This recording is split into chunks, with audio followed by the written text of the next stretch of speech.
ಮಾಡಬೇಕು. ಆಯ್ತು, ನಮ್ಮನ್ನು ಆಗ್ರಹಪಡಿಸ್ತೇನೆ. ತಮ್ಮ ಮುಖ್ಯ ನಾನು ಒತ್ತಾಯ ಮಾಡ್ತೇನೆ. ರಾಜ್ಯ ಸರ್ಕಾರ ಮಾನ್ಯ ಮುಖ್ಯಮಂತ್ರಿಗಳು ಗಂಭೀರವಾಗಿ ತೆಗೆದುಕೊಂಡು ಈ ಒಂದು ಸಂಪೂರ್ಣವಾಗಿ ಪಾರದರ್ಶಕವಾಗಿ ತನಿಖೆ ಆಗಬೇಕು ಅಂತ ಹೇಳಿದ್ರೆ ಸಿಬಿಐ ತನಿಖೆ ಕೊಡಬೇಕು ಅಂತ ಮನೆ ಸಭೆಗೆ ಎಲ್ಲೇ ಮುಗಿಸುತ್ತೆ. ದಯವಿಟ್ಟು ಮನೆ ಸಭಾಧ್ಯಕ್ಷ ದಲಿತರ ಬಗ್ಗೆ ಸಾಕಷ್ಟು ಚರ್ಚೆ ಆಗ್ತಾ ಇದೆ. ಆದ್ರೆ ಇವತ್ತು ಮುಗಿಸ್ತೇನೆ, ಸಭಾಧ್ಯಕ್ಷ ಮುಗಿಸ್ತೇನೆ. ಇವತ್ತು ಯಲ್ಲಾಪುರದಲ್ಲಿ ರಂಜಿತಾ ದಲಿತ ಮಹಿಳೆ ಪಾಪ ಎಷ್ಟು ಚೆನ್ನಾಗಿ ಮಾತಾಡ್ತಿದ್ದ. ಮಾನ್ಯ ಸಭಾಧ್ಯಕ್ಷ ಮಾತಾಡ್ತೀರಿ ದಲಿತರ ಬಗ್ಗೆ ಬಹಳ ಮೊಸಳೆ ಕಣ್ಣೀರು ಸುರಿಸ್ತದ ಆಡಳಿತ ಪಕ್ಷದವರು.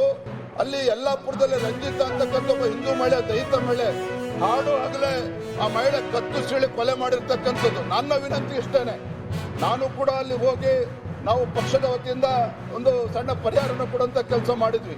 ನಾವು ಒತ್ತಾಯ ಮಾಡಿದ್ವಿ, ಯಾವ ರೀತಿ ನೀವು ಮಂಗಳೂರಿನಲ್ಲಿ ಬಳ್ಳಾರಿನಲ್ಲಿ 50 ಲಕ್ಷ 25 ಲಕ್ಷ ಕೊಡ್ತೀರಿ, ಒಂದು ಬಡ ಕುಟುಂಬ ಇದೆ, ದಲಿತ ಕುಟುಂಬ ಇದೆ, 50 ಲಕ್ಷ ರೂಪಾಯಿ ಪರಿಹಾರ ಘೋಷಣೆ ಮಾಡಿ ಅಂತೇಳಿ ವಿನಂತಿ ಮಾಡಿದ್ರೆ ರಾಜ್ಯ ಸರ್ಕಾರ ಕಾನೂನಾತ್ಮಕವಾಗಿ ಏನು ಸಣ್ಣ ಪುಟ್ಟ ಕೊಡ್ಬೇಕು ಅದನ್ನು ಕೊಟ್ಟಿದ್ದಾರೆ ವಿನಃ ಇವತ್ತು ಆ ಬಡ ಕುಟುಂಬಕ್ಕೆ ಒಂದು 50 ಲಕ್ಷ ರೂಪಾಯಿ ಕೂಡ ಬಿಡುಗಡೆ ಮಾಡ್ತಕ್ಕಂಥ ಒಂದು ಹಣಕಾಸಿನ ಪರಿಸ್ಥಿತಿ ಆಗಲಿ ಎಷ್ಟೊಂದು ಹದಗೆಟ್ಟಿದೆ ಅನ್ನೋದನ್ನು ಕೂಡ ಮಾನ್ಯ ಮುಖ್ಯಮಂತ್ರಿಗಳು ಉತ್ತರ ಕೊಡಬೇಕು. ಮಾನ್ಯ ಸಭಾಧ್ಯಕ್ಷ ಇಷ್ಟೇ ಹೇಳುವಂಥದ್ದು, ನಾನೇನು ತಗೊಳ್ಳೋದಿಲ್ಲ. ಇವತ್ತು ರಾಜ್ಯಪಾಲರ ಭಾಷಣ ಅವರ ಮುಖೇನ ಸತ್ಯ ಹೇಳುವಂತ ಕೆಲಸ ಕಾಂಗ್ರೆಸ್ ಸರ್ಕಾರ ಮಾಡಬೇಕಾಗಿತ್ತು. ಇವತ್ತು ರಾಜ್ಯ ಸರ್ಕಾರದ ಸಾಧನೆ ಏನು ಅಂತೇಳಿ ಅವರ ಮುಖೇನ ಹೇಳಿಸ್ಬೇಕಾಗಿತ್ತು. ಮಾನ್ಯ ಸಭಾಧ್ಯಕ್ಷರೇ, ಈ ಕಾಂಗ್ರೆಸ್ ಸರ್ಕಾರ ರಾಜ್ಯ ಸರ್ಕಾರದ ಸಾಧನೆ ಏನಪ್ಪಾ ಅಂತ ಹೇಳಿದ್ರೆ ವಾಲ್ಮೀಕಿ ನಿಗಮದಲ್ಲಿ 187 ಕೋಟಿ ಹಗರಣ ಮಾಡಿರ್ತಕ್ಕಂಥದ್ದೇ ಅವರ ಸಾಧನೆ. ಇವತ್ತು ಬಾಂಗ್ಲಾದೇಶ ಅಕ್ರಮ ವಲಸಿಗರಿಗೆ ನೆಲೆ ಕೊಡ್ತಾ ಇರ್ತಕ್ಕಂಥದ್ದೇ ಅವರ ಸಾಧನೆ. ಇವತ್ತು ಕೇಂದ್ರ ಸರ್ಕಾರದ ಕೃಷಿ ಸಮ್ಮಾನ್ ಯೋಜನೆಯನ್ನ ತಡೆದಿಡ್ತಿರ್ತಕ್ಕಂಥದ್ದೇ ಸಾಧನೆ. ಕೇಂದ್ರದ ನೀಟ್ ನ್ಯಾಷನಲ್ ಎಜುಕೇಶನ್ ಪಾಲಿಸಿನ ತಡೆದಿಡ್ತಿರ್ತಕ್ಕಂಥದ್ದೇ ಸಾಧನೆ. ಬಿಟ್ರೆ ಇವತ್ತು ಎಲ್ಲದರ ಮೇಲೂ ಕೂಡ ತೆರಿಗೆಯನ್ನು ಹಾಕಿ ಬೆಲೆ ಏರಿಕೆಯನ್ನ ಮಾಡಿ ಇವತ್ತು ಸಾಮಾನ್ಯ ಜನರು ತತ್ತರಿಸಿ ಇವತ್ತು ಇಡೀ ಸರ್ಕಾರಕ್ಕೆ ಇಡೀ ಶಾಪ ಆಗ್ತಾ ಇದ್ದಾರೆ. ಹಾಗಾಗಿ ಇಂಥ ಅಭಿವೃದ್ಧಿ ಶೂನ್ಯ ಸರ್ಕಾರದ ವಿರುದ್ಧ ಈ ರಾಜ್ಯದ ಜನ ವಿಶ್ವಾಸವನ್ನು ಕಳ್ಕೊಂಡಿದ್ದಾರೆ.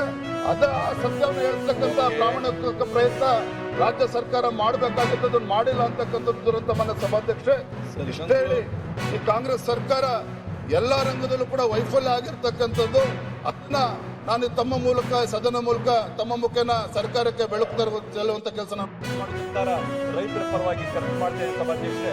ಅದೇ ತರದಲ್ಲಿ ಇವತ್ತು ತೊಗರಿ ಆಗಿರ್ಬೋದು, ಜೋಳ ಆಗಿರ್ಬೋದು, ನಮ್ಮ ಸರ್ಕಾರ ಮುಂದೆ ಬಂದು ಕೇಂದ್ರ ಸರ್ಕಾರ ನಿಗದಿ ಮಾಡಿದ ಬೆಲೆಗಿನ ಜಾಸ್ತಿ ಕೊಟ್ಟು ಇವತ್ತು ರೈತರ ಬದುಕುಗಳನ್ನ ಬೆಳಕು ಮಾಡೋಂಥ ಕೆಲಸನ ಇವತ್ತು ನಮ್ಮ ಸರ್ಕಾರ ಮಾಡಿದೆ ಸಭಾಧ್ಯಕ್ಷರೇ. ಇವತ್ತು ಸಂವೇದನದ ಬಗ್ಗೆ ಎಲ್ಲರೂ ಕೂಡ ಮಾತಾಡ್ತಾ ಇದ್ದಾರೆ ಸಭಾಧ್ಯಕ್ಷರೇ.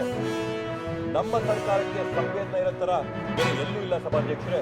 ಅಲ್ಲಿ ಹೋಗಿ ಗಲಾಟೆಗಳನ್ನ ಗಲಭೆಗಳನ್ನ ಉದ್ದೇಶಪೂರ್ವಕವಾಗಿ ಮಾಡೋಕ್ಕೆ ಯಾವಾಗ ಕಬ್ಬಿನ ಖರೀದಿ ಆಗ್ತಾ ಇತ್ತು, ಗಲಭೆಗಳನ್ನ ಮಾಡಬೇಕಾದಂಥ ಸಂದರ್ಭದಲ್ಲಿ, ಟ್ರಕ್ಗಳಿಗೆ ಗಾಡಿಗಳಿಗೆ ಬೆಂಕಿ ಹಚ್ಚಿದಂಥ ಸಂದರ್ಭದಲ್ಲಿ ನಮ್ಮ ಸರ್ಕಾರ ಸಂವೇದನಶೀಲತೆಯನ್ನು ತೋರಿಸಿ ರೈತರ ಜೊತೆ ಕೂತು ಮಾತಾಡಿ ಅವ್ರ ಆತ್ಮವಿಶ್ವಾಸ ಧೈರ್ಯ ತುಂಬಿಸಿ ಇವತ್ತು ಅವ್ರ ವಿಶ್ವಾಸನ ಗಳಿಸ್ಕೊಂಡು ನೆನೆಸ್ಕೊಂಡು ಹೋಗ್ತಾ ಇದೆ ಸಭಾಧ್ಯಕ್ಷರೇ. ಇವತ್ತು ರಾಜ್ಯಪಾಲರ ಭಾಷಣ ಅನ್ನೋದು ಇಂಗ್ಲಿಷಲ್ಲಿ ಒಂದು ಪದ ಇದೆ, ಕಲೋನಿಯಲ್ ಹ್ಯಾಂಗ್ ಓವರ್ ಅಂತ.